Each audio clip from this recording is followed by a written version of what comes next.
Ja, vi har valgt at lave en solgrill. Det er meget let at lave en. Du kan finde den her skabelon og instruktioner til, hvordan du får den her om til den her på testostetet.dk. Det er testostetet.dk.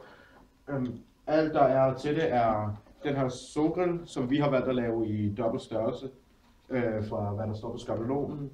Noget sølvpapir, som der skal limes fast til basen, og så et fyrfaldslys, der skal males sort, fordi at sort absorberer lettere farver og derfor varme.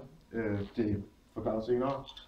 Og en stegepose, der holder ind varmen og sørger for, at den ikke nedkøles, når der ikke er særlig meget sol. Og selvfølgelig et termometer til at måle varmen.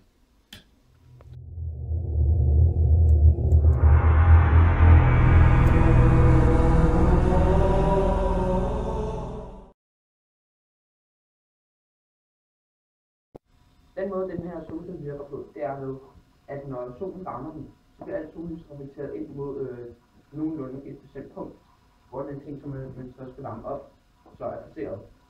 Det betyder, at alt den solenergi, der normalt vil varme i det her område op, det bliver alt sammen brugt til at varme lige akkurat den her op.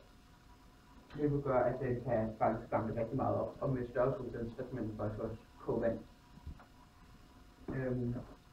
Grunden til, at den her er malet sort, det er, at når den er malet sort, så absorberer den mere flere forskellige farvelys.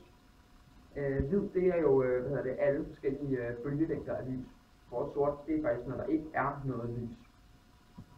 Og derfor så er det derfor så kan den absorbere mere lys, og derfor mere varme.